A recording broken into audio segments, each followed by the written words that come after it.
ለዚህ ዩቲዩብ ቻናል አዲስ የሆናችሁ በመለቀው መልእክት ብዙዎች የተባረኩ ስለሆነ ሰብስክራይብ ማለት እንዳትረሱ። ቀጥታ ወደ ትምህርቱ።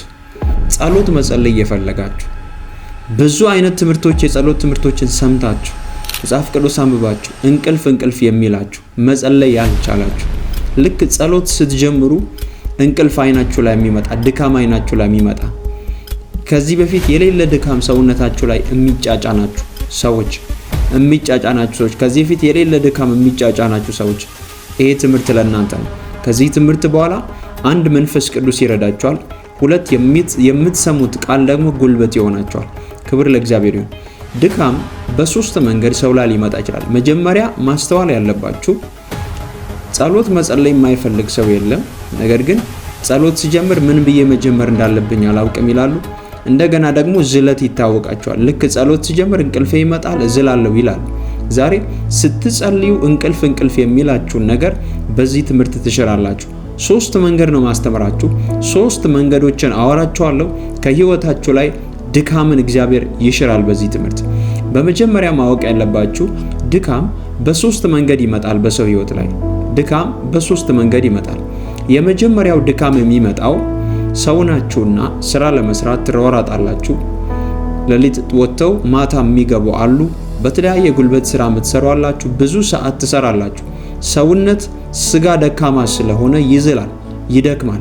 ድካም ብዙ ሰዓት በመስራትና ብዙ ሰዓት ሰውነታችንን ስራ በማሰራት ድካምና ዝለት ሊመጣብን ይችላል። ይሄ ተፈጥሯዊ ድካም ነው። ምክንያቱም ስጋ ደካማ ስለሆነ ድካም ይመጣል። የደከመ ሰው ምናልባት በስጋ ብዙ ቀን ሲሯሯጥ ስለዋለ ድካም ሊሰማው ይችላል። እንደዛም ሆኖ ግን ነፍሳችሁን ካሰለጠናችሁ አንድ ሰዓትን ብትሆን መጸለይ ትችላላችሁ። ስለዚህ የመጀመሪያው ድካም በዛ መንገድ ይመጣል። ሁለተኛው ነፍሳችሁን በመስማት ማለት ነው። የነፍሳችሁን የዝለት ስብከት በመስማት ስጋችሁን ሊደክም ይችላል። ምን ማለት ነው? መስራት እየቻለ ነፍሳችሁ ተኛ ካለ ስጋችሁን ይተኛል። ስለዚህ በስንፍና ማለት ነው። ነፍሳችሁ በምትሰብከው ስንፍና ሰውነታችሁ ማዛል የለባችሁ። ኖ ብላችሁ የነፍሳችሁን የስብከት ዝለት ሽራችሁ መነሳት አለባችሁ። ያለበለዚያ ሰውነታችሁ የነፍሳችሁ ባሪያ ስለሆነ ነፍሳችሁን ኮንትሮል ካላደረጋችሁ አታክ ያደርጋችኋል። መጸለይ አትችሉም። ስለዚህ ስንፍና ያስተምራችኋል። ምን ነፍሳችሁ ስንፍና ያስተምራችኋል። ምን የሚል ተኛ የሚል አትጸልይ የሚል ሌላ ነገር ሲያይ የማይዝለው ጸሎት ሲጀምር ይዝላል። ሌላ ነገር ስታዩ እንቅልፍ የማይመጣላችሁ ጸሎት ስትጀምሩ እንቅልፍ ይመጣችኋል። ስለዚህ ሌላ የነፍስ ዝለት ስለሆነ ከነፍሳችሁ የሚመጣውን የዝለት ስብከት መስማት የለባችሁም። ኖ ብላችሁ መነሳት አለባችሁ፣ መንቃት አለባችሁ ማለት ነው። ሶስተኛው ድካም የሚመጣበት መንገድ መንፈሳዊ ጥቃት ነው። የሶስተኛው መንፈሳዊ ጥቃትን ማለት ነው ስራ ሳትሰሩ ምንም ነገር ሳታደርጉ ከወትረው የተለየ ድካም 10 ሰዓት ሙሉ 12 ሰዓት ሙሉ የሚተኙ አሉ። ያለ ህመም ምንም ሳያደርጉ ትንሽ ስራ ሲሰሩ ዝለት ይሰማቸዋል። መንፈሳዊ ጥቃት ውስጥ ያሉ ሰዎች ከወትረው የተለየ ድካም ይሰማቸዋል። መንፈሳዊ ጥቃት ውስጥ ያሉ ናቸው እነዚህ። ጸሎት ስራ ሰርተው አይደለም፣ ምንም ነገር አድርገው አይደለም፣ ነገር ግን የተለየ ድካም ይሰማቸዋል። ሰውነታቸውን ሁሉ እስር ያደርጋል። ይሄኛው ደግሞ መንፈሳዊ ጥቃት ነው። ዛሬ ከሶስቱም ነፃ ትወጣላችሁ። እግዚአብሔር ደግሞ አዲስን መገለጥ በህይወታችሁ ላይ ያደርጋል። መንፈስ ቅዱስ ደግሞ ይረዳችኋል። ክብር ለኢየሱስ ይሁን። በጌታ በኢየሱስ ስም በዚህ አጋጣሚ ጸልይላችኋለሁ። የትኛውም ቀንበር፣ የዝለት ቀንበር፣ የድካም ቀንበር ከእግዚአብሔር ጋር ህብረት እንዳታደርጉ የሚዋጋችሁ የትኛውም የጨለማ ኃይል ከናንተ ላይ ለዘላለም የተሰበረ ይሁን። በኢየሱስ ክርስቶስ ስም የተሰበረ ይሁን። ለእግዚአብሔር ዓለም ንቁ እንድትሆኑ ዳንኤል በቀን 3 እየተንበረከከ ይጸልይ ነበር ይላል። ያ ኃይል በኢየሱስ ስም ይለቀቅላችሁ። ክብር ለእግዚአብሔር ይሁን። ታዲያ ዝለት ወይም ድካም በእነዚህ በሶስት መንገዶች ከመጡ ጸሎት ልጸልይ ስል እንቅልፍ ካለኝ እንዴት ነው ከዚህ ድካም የምወጣው ብላችሁ የምትጠይቁ ሰዎች ሶስት መንገዶችን ዛሬ አወራችኋለሁ። የመጀመሪያው መንገድ ልንገራችሁ። እንደዚህ አይነት ድካም ውስጥ ካላችሁ የመጀመሪያው መንገድ ከመጸለያችሁ በፊት ለኃይል ጸልዩ ማለት ኃይል መንፈስ ቅዱስ እንዲሞላችሁ። ምክንያቱም ያለ ኃይል መጸለይ አትችሉም። ያለ ኃይል መጸለይ ስለማትችሉ ኃይል ያስፈልጋችኋል ለመጸለይ። ስለዚህ ሮሜ 8:26 ላይ እንደዚህ ይላል፣ መንፈስ ድካማችንን ያግዛል። አያችሁ፣ መንፈስ ድካማችንን ያግዛል። እንዴት እንደምንጸልይ እንደሚገባን አናውቅም። መንፈስ ግን ራሱ በማይነገር መቃተት ስለ ቅዱሳን ይማልዳል። መንፈስ ግን ራሱ በማይነገር መቃተት የሚረዳ መንፈስ አለ በውስጣችን። ስለዚህ ድካም ውስጥ ካለን መንፈስ ቅዱስ ኃይል እንዲለቅብን ዝም ብለን ራሳችንን እንስጠው። መጀመሪያ ዝም ብላችሁ ማውራት አይደለም ጸሎት፣ ራሳችሁን ኃይል እስኪሞላባችሁ ጥቂት ደቂቃ በመመሰጥ መንፈሳችሁን በማስገዛት ለመጸለይ ሞክሩ። ኃይል እስኪመጣ ማለትም ኃይል እስክትሞሉ ድረስ መንፈስ በእናንተ እስኪቃትት ድረስ ለመጸለይ ራሳችሁን ሬዲ ማድረግ አለባችሁ። ይኸውላችሁ ሰው በተለያየ መንገድ ይዝላል። ነፍስ ትዝላለች። ስጋችሁ ብቻ ሳይሆን ነፍሳችሁ ትዝላለች። ስለዚህ የስጋንም የነፍስንም ዝለት ልትሽሩ የምትችሉት በመንፈስ ቅዱስ ኃይል ነው። ሌላውን ነገር ልንገራችሁ። ልክ ጸሎት ልትጀምሩ ስትል ድካም ሲመጣባችሁ፣ ለምን አብዛኞቻችሁ ድካም እንደሚመጣባችሁ ልንገራችሁ። ምን መጸለይ እንዳለባችሁ አታውቁም። አንዳንዶቻችሁ አዲስ ስለሆናችሁ ጸሎት ላይ ስትሄዱ ዝም ነው የምትሉት። ምን ማውራት ምን መጸለይ እንዳለባችሁ ስለማታውቁ ዝም ስትሉ ዘን ምን ያደርጋል? ስጋ ይደክማል። ስራ አልሰጣችሁትም ለስጋ ዝለት ይሰማዋል። ምንም ስራ እየሰራ አይደለም። ለምን መሰላችሁ? ነፍሳችሁን በእግዚአብሔር ቃል ካልሞላችሁ፣ ነፍሳችሁን በመገለጥ ካልሞላችሁ ከነፍሳችሁ የማይወጣው ነገር ከአንደበታችሁ አይወጣም። አንደበታችሁ የሚሰራው ነፍሳችሁ ሲሰራ ነው። አንደበታችሁ የሚናገረው ነፍሳችሁ ቃል ስትሞላ ነው። ስለዚህ ብዙዎቻችሁ ዝም የምትሉት ጸሎት ላይ ከዛ እንቅልፍ አለኝ ብላችሁ የምትተኙት ውስጣችሁ ስላልተሞላ ነው በእግዚአብሔር ቃል። በመገለጥ ከተሞላ ጊዜ አይኖራችሁም። ኢቭን ቶሎ ነው መናገር የምትጀምሩት። ለምን? ውስጥ ያለ መገለጥ አለ። ከውስጥ ነው የሚወጣው። ይኸውላችሁ ጌታ ኢየሱስ እንደዚህ አለ፣ ከአፍ የሚወጣ ከልብ ይወጣል። መዝገባችን ላይ የሌለውን አንደበታችን አይናገርም። ስለዚህ ግዴታ ምን ማድረግ አለብን? መዝገባችንን ነፍሳችንን በእግዚአብሔር ቃል ካልሞላን እንዴት ህብረት ማድረግ እንዳለብን አናውቅም። የምስጋና ጸሎት አለ፣ ከእግዚአብሔር ጋር በህብረት የምንነካካበት ጸሎት አለ፣ የአምልኮ አለ።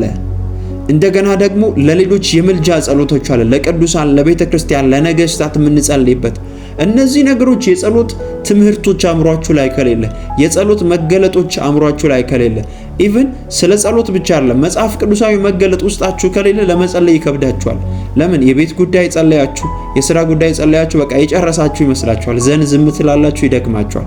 ግን መጽሐፍ ቅዱስን የምታጠኑ ከሆነ ውስጣችሁ የተሞላው ቃል ልክ እንደ እንጨት ነው። እንጨት ማለት እሳት ያለ እንጨት እንደማይቀጣጠል ያለ እግዚአብሔር ቃል ውስጣችሁ ሊቀጣጠል አይችልም። ስለዚህ ግዴታ መሞላት አለባችሁ እንደ እግዚአብሔር ቃል ለመጸለይ። ለምን? የተጻፈልን ትራንስፖርት ነው። የእግዚአብሔር ቃል ትራንስፖርት ነው። ከእግዚአብሔር ጋር ኮኔክት የምናደርገው በእግዚአብሔር ቃል ነው። እግዚአብሔር ተናግሮናል በቃሉ። እኛም ሲበራልን ነፍሳችን የቃሉን ብርሃን ሲያገኛት፣ ነፍሳችን የቃሉ ብርሃን ሲያገኛት፣ እሳት ሲያገኛት መቀጣጠል ትጀምራለች። ዘን ውስጣችሁ ያለው እሳት እንዲቀጣጠል ግዴታ የእግዚአብሔር ቃል ሙላት ወይም የእግዚአብሔርን ቃል ማጥናት አለባችሁ። ለዛ ነው ብዙ በጸሎት የደከሙ ሰዎች የእግዚአብሔር ቃል ሙላት የሌላቸው ነው። ቃሉ ካለ እመኑኝ አንደበታችሁ ዝም ማለት አይችልም፣ ይናገራል። ሶ የእግዚአብሔርን ቃል አጥኑ። ፐርሰናል ህብረት ይኖራችሁ ከእግዚአብሔር ቃል ጋር። ክብር ለኢየሱስ ይሁን። ለድካማችሁ ምቹ የሆነውን ነገር ሁሉ አስወግዱ። ለድካማችሁ ምቹ የሆነውን ነገር ሁሉ አስወግዱ። ለድካማችሁ ምቹ የሆነውን ነገር አስወግዱ ማለት ምን ማለት መሰላችሁ? አጠገባችሁ ጋር ፍራሽ፣ ለድካማችሁ የሚጋብዝ ነገር ምግብ ምናምን ካለ ነፍሳችሁ አትሰለጥንም፣ ውስጣችሁ መንፈሳችሁ አይሰለጥንም። ለምን? ቀጥታ ለስጋ ምኞት የሚሆን ግብዣ ነው ያለው። ለስጋ ምኞት የሚሆን ግብዣ ስላለ ፊት ለፊታችሁ ላይ ስጋ ደግሞ ካየ ያደርገዋል። አምሮት አለ፣ በአይን የሚመጣ አምሮት ስላለ ለስጋ ምቾት የሚጋብዙ ነገሮችን ሁሉ ማስወገድ አለባችሁ። ስልካችሁን ዘግታችሁ መጸለይ አለባችሁ። ጸሎት ብላችሁ እስከጀመራችሁ ድረስ ወሰናችሁ ያንን ነገር ለማድረግ የስጋን ፍላጎት ሁሉ ማስወገድ አለባችሁ። የጸሎት ስፍራ ይኖራችሁ። ለመጸለይ ረሃብ የሚጋብዝ ስፍራ ይኖራችሁ። የጸሎት ክፍል ይኖራችሁ የራሳችሁ። እዛ ክፍልን ያንን የጸሎት ክፍል ካዋጃችሁ እዛ ስትገቡ ከጸሎት ውጪ ከህብረት ውጪ ምንም ነገር ደስ ያላችሁ። ስለዚህ ያላችሁበትን የምትጸልዩበትን ስፍራ ማዘጋጀት፣ ለስጋ ምቾት እና አምሮት የሚጋብዝ ነገሮችን ማስወገድ፣ ነፍሳችሁና መንፈሳችሁን ለማሰልጠን ማዘጋጀት አለባችሁ ማለት ነው። ሶስተኛውን መንገድ ልንገራችሁ። በጸሎት በመንፈሳዊ ነገር ከናንተ የሚበልጡ ሰዎች ጋር ዋሉ።